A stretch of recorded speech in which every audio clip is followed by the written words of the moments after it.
கர்த்தருடைய பரிசுத்த நாமத்திற்கு மகிமை உண்டாவதாக. இந்த நாளிலும் இயேசப்பா நமக்கு தருகிற வார்த்தை ஆதியாகமத்தின் புஸ்தகம் 22வது அதிகாரம் 13வது வசனம். ஆபிரகாம் தன் கண்களை ஏறெடுத்து பார்க்கும்போது இதோ பின்னாக புதரிலே தன் கொம்புகள் சிக்கிக் கொண்டிருந்த ஒரு ஆட்டுக்கடாவை கண்டான். அப்பொழுது ஆபிரகாம் போய் கடாவை பிடித்து அதை தன் குமாரனுக்கு பதிலாக தகன பலியாக பலியிட்டான். இந்த சம்பவம் எல்லாருக்குமே தெரிந்த சம்பவம். மோரியா மலையின் மீது ஆபிரகாம்கிட்ட கர்த்தர் சொல்றார், நீ ஈசாக்கு என்ன செய், எனக்கு தகன பலியாக பலியிடு என்று சொல்லி.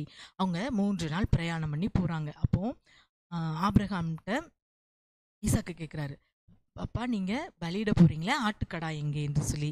அதே அதிகாரத்துல நீங்க 8வது வசனத்தை பார்த்துப்பீங்கன்னா அதற்கு ஆபிரகாம் என்ன சொல்றாரு பாருங்க, என் மகனே, தேவன் நமக்கு தகன பலிக்கான ஆட்டுக்குட்டியை பார்த்து கொள்வார் என்றான். தேவன் பார்த்துக்கொள்வார்ப்பா, வா நம்ம போகலாம் அப்படின்னு சொல்லிட்டு போய் அங்கே என்ன பண்ணுறாங்க, பலியிடுறதுக்கு எல்லாம் ஆயத்தமாயாச்சு. கர்த்தர் சொல்கிறார், நீ உன்னுடைய உத்தமத்தை நான் அறிவேன், நீ தேவனுக்கு பயப்படுகிறவன் என்பதை இப்பொழுது அறிந்திருக்கிறேன், நீ பிள்ளையாண்டன் மேலே கை போடாது என்று சொல்கிறார். அப்போ தான் இந்த 13வது அதிகார வசனத்தில் ஆபிரகாம் தன் கண்களை ஏறெடுத்து பார்க்கும்போது அங்கே புதரிலே ஆடு சிக்கியிருக்கிறது. இந்த இடத்துல அவர்களுடைய தேவை என்ன? இப்போ கர்த்தர் என்ன சொல்லிட்டாரு, நீ பலியிட வேண்டாம் ஈசாக்குன்னு சொல்லி. ஆனால் அங்கே அவர்களுக்கு என்ன தேவை? ஆட்டுக்கடா தேவை. அவங்க ஆட்டுக்கடாவை கொண்டு வரல, ஏன்னா பலியிட போவது ஈசாக்கை. ஆனால் கர்த்தர் பாருங்க, அவர்கள் தேவையை முன்கூட்டியே அறிந்தார். ஆமேன். முன்கூட்டியே கர்த்தர் அறிந்ததுனால தான் அந்த ஆட்டுக்கடாவை அங்கு சிக்க வைத்தார். அவர்களுடைய தேவை என்ன என்பதை அவர்கள் கர்த்தர் அறிந்தார். ஆபிரகாமுக்கு என்ன தேவை, ஈசாக்குக்கு என்ன தேவை? அந்த இடத்துல பலியிட ஒரு ஆடு. அப்போ அந்த ஆட்டுக்குட்டியை கர்த்தர் என்ன செய்கிறார் பாருங்க, தேவையை அறிந்து அந்த தேவையை எப்படி சந்திக்கிறார் பாருங்க. அந்த ஆடை அந்த முள்ளுக்குள்ள சிக்கும்படி வைத்திருக்கிறார். ஆமேன். இன்றைக்கு நீங்க ஒருவேளை கர்த்தருடைய வார்த்தையை கேட்டு அவருடைய வசனத்தின்படியே அவருடைய பாதையிலே நீங்க நடக்கிறீங்கன்னா உங்களுக்கு கர்த்தர் சொல்கிற ஒரு நற்செய்தி அதுதான். என்ன நற்செய்தி?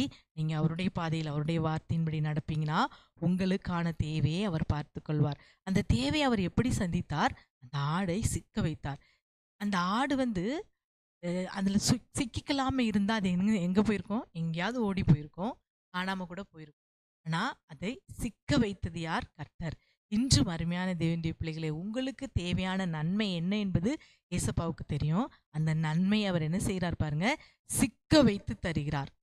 அந்த நன்மை உங்களுக்காக சிக்க வைத்து தருகிற தேவனாய் இருக்கிறார். ஏனென்றால் அந்த நன்மையை சத்துரு பறித்து கொண்டு போகாதபடி, பிசாசு பறித்து கொண்டு போகாதபடி, உலக மனிதர்கள் பறித்து கொண்டு போகாதபடி, அந்த உங்களுக்கு என்று கர்த்தர் வைத்திருக்கிற நன்மையை சத்துரு எடுக்கவும் முடியாது, சத்துரு பிடுங்கவும் முடியாது, அதிலே சத்துரு கை வைக்கவோ கண் வைக்கவோ முடியவே முடியாது. உங்களுக்கான நன்மை அது உங்களுக்காக தான்.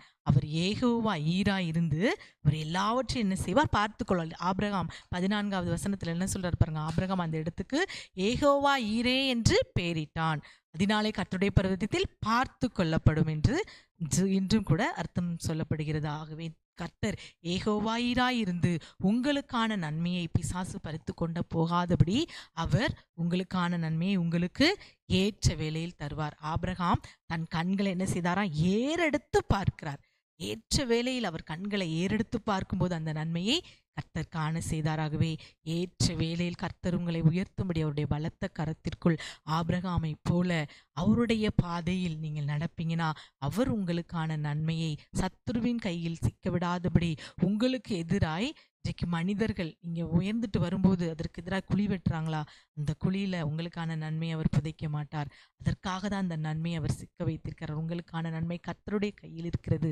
நீங்க ஏறெடுத்து பார்க்கும்போது அந்த நன்மை ஏற்ற காலத்தில் உங்கள் கண்களில் அகப்படும். ஆகவே இந்த வேலையிலும் நம்பிக்கையோடு நீங்க ஜெபிப்பீங்களா? எல்லாரும் கண்களை மூடி ஜெபிக்கலாமா? அப்பாவை நாங்கள் நன்றியோடு ஸ்தோத்திரிக்கிறோம். இந்த வேலையில நீர் எங்களுக்கு கொடுத்த நல்ல வாக்குத்தத்த வார்த்தைக்காக ஸ்தோத்திரம் ஏசப்பா. இந்த வேலையில அப்பா நீர் நன்மை எங்களுக்காக சிக்க வைத்து இருக்கிறீரப்பா. உம்முடைய வார்த்தையின்படி உம்முடைய பாதையில் நடக்கிற ஒவ்வொரு பிள்ளைகளுக்கும் இந்த நாளில் என்ன தேவை என்பதை பரமபிதாவாகிய நீர் அறிவீர்.